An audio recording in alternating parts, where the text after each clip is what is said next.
Boca Raton, known for its palm-lined streets, calm beaches, and luxury lifestyle, was quiet on that balmy afternoon. The sun was high, coloring the city's signature blue skies, and people were going about their day as usual. But in just moments, the unthinkable would unravel, turning tranquility into chaos. It started with distant sounds, engines sputtering, a noise not typical for the skies above Boca Raton.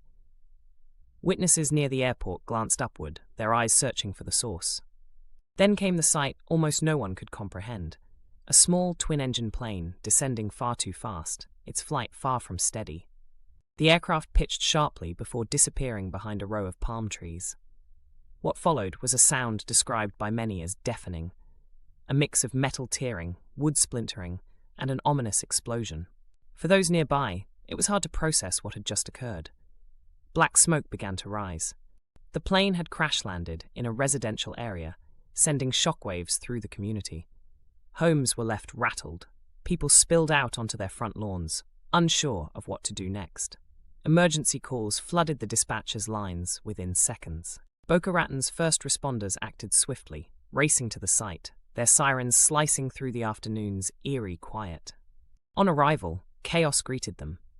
Pieces of the aircraft were scattered across the neighborhood, dangerously close to homes. Flames licked at debris piles, painting the scene in oranges and blacks of destruction. And while the plane's occupants tragically had little chance of survival, the focus soon shifted to the surrounding area. Had anyone on the ground been hurt? Were homes threatened by the spreading fire? Neighbors banded together. Some brought hoses to help cool down flames until firefighters arrived in full force. Others gathered children and the elderly, moving them further from the danger. Those closest to the crash site were in shock, faces pale, hands trembling, murmuring prayers. The days that followed the crash were heavy with reflection. Investigators combed the wreckage for clues, piecing together the tragedy to answer unspoken questions. Why had the plane gone down? Could this have been prevented? The National Transportation Safety Board would eventually draw conclusions, revealing the technical failures or human errors that led to this moment. But in the immediate aftermath, Boca Raton stood still, grappling with grief. Stories emerged, of pilots with dreams cut short, of neighbors' acts of courage, of families mourning losses both distant and deeply personal.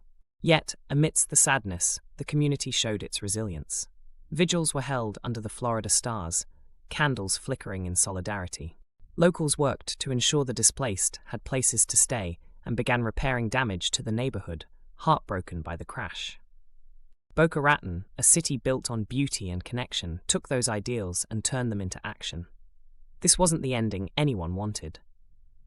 But within the rough edges of tragedy, the community discovered something enduring, a commitment to care, to unite, to honor lives lost, and rebuild stronger than before.